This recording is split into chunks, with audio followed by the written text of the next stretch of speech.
Das ist eine Kröte. Und das Bakterien. Aber wo ist da die Verknüpfung?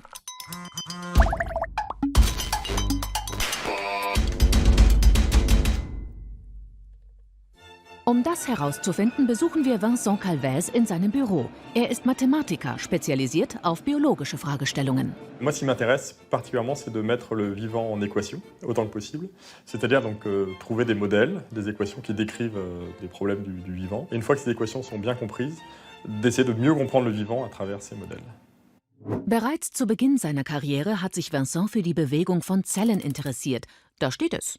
Seine Arbeit weckte sofort die Aufmerksamkeit großer Forschungsinstitute. Nous avons été contactés par des collègues de l'Institut Curie, donc à la fois un hôpital et un centre de recherche contre le cancer, qui travaillent sur des bactéries de la flore intestinale et dans la perspective, à terme, de pouvoir mieux comprendre les infections nosocomiales et qui avait isolé une expérience particulière de bactéries pour comprendre comment les bactéries s'organisent entre elles, comment est-ce qu'elles migrent collectivement.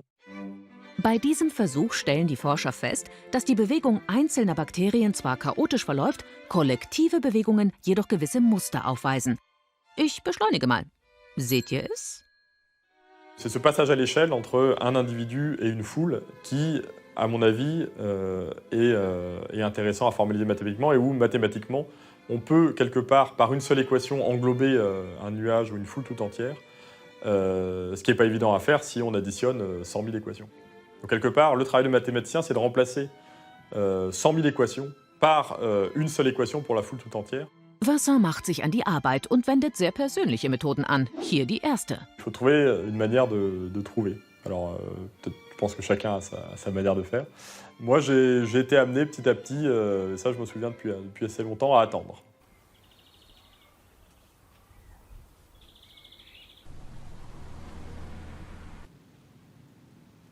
Ça peut durer quelques heures, ça peut durer quelques semaines ou quelques mois, assis à ne rien faire. Pour l'instant, c'est une bonne manière. Es scheint zu funktionieren. Das Geheimnis der Bakterienbewegung ist gelüftet.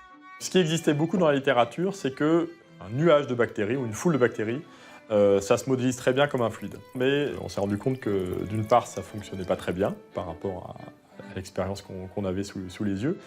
Et d'autre part, on avait plus l'impression d'avoir affaire à un gaz. Et ça a été le déclic, parce qu'une fois qu'on est rentré dans cette catégorie d'équations qui sont très bien connues pour la dynamique des gaz, tout a coulé de source, j'ai envie de dire.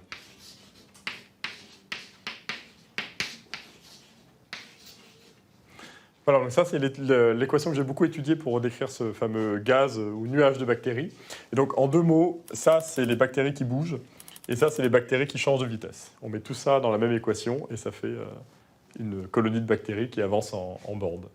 Kaum ist eine Etappe geschafft, tut sich ein neues mathematisches Problem auf. J'ai eu beaucoup de chance parce que y avait une autre équation qui était un peu sur le grill à ce moment-là, qui avait rien à voir avec les bactéries, qui était pour des espèces invasives, qui avaient la capacité d'évoluer au fur et à mesure que l'espèce envahissait un nouveau territoire. Avec un cas d'étude, j'ai envie de dire, exceptionnel, qui est l'invasion du crapaud buffle, du crapaud de la canne à sucre en Australie.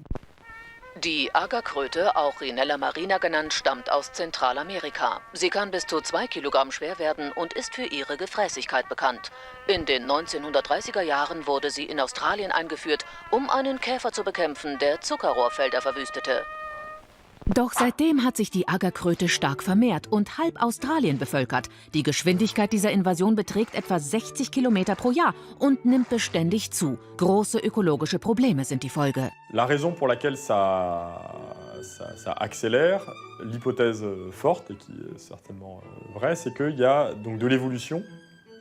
Et l'évolution, ce qu'on appelle de la dispersion, donc la manière dont les individus se déplacent. Donc leur endurance, leur taille, la longueur de leurs pattes, leur persistance, enfin bon, tout un tas de caractéristiques des espèces qui se déplacent. Que cette caractéristique-là, la dispersion, évolue au fur et à mesure des générations. Et alors là, c'est assez simple de s'imaginer, même verbalement, que si y a des individus plus ou moins rapides au sein d'un front d'invasion, eh ben, les plus rapides vont se retrouver à l'avant, automatiquement. Et étant à l'avant et étant en capacité de reproduction, ils vont avoir des descendants de plus en plus rapides à l'avant du front. Bei dem Versuch, diese Entwicklung modellhaft darzustellen, greift Vincent auf seine zweite Methode zurück. Une autre manière, c'est de marcher. J'aime beaucoup marcher et déambuler.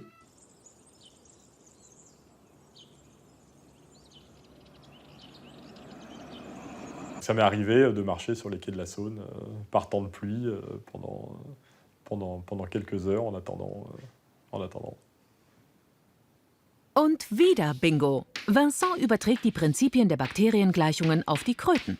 L'équation avait déjà été proposée, elle a été simplifiée. Une fois qu'elle a été simplifiée, on a pu utiliser tout ce qu'on avait compris sur le gaz de bactéries, le nuage de bactéries, pour le remplacer en un nuage, une horde de crapauds, et comprendre comment l'aspect désordonné de cette population pouvait parfaitement expliquer l'accélération.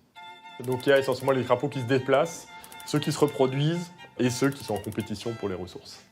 Si on replace ce triangle à l'envers par un triangle à l'endroit, on observe des analogies qui sont des vraies analogies, qui ne sont pas juste des triangles dans un sens, qui pointent dans un sens ou dans l'autre. Il y a des vraies choses derrière qui permettent de les faire dialoguer entre elles. So könnte seine Arbeit sowohl im Kampf gegen die Verbreitung der Agerkröte als auch gegen Bakterien von Nutzen sein und sogar die Entwicklung des Homo sapiens erklären, der in gewisser Weise ebenfalls zu den invasiven Arten gehört. Hast du eine dieser Kröten schon mal in echt gesehen, Vincent? Oui, j'ai été visiter le laboratoire des biologistes qui faisaient tous ces travaux d'observation, de relevé. Et du coup, j'ai vu quelques spécimens dans leur salle de laboratoire. J'en avais même tenu un dans les mains. Ah oui, c'est répugnant.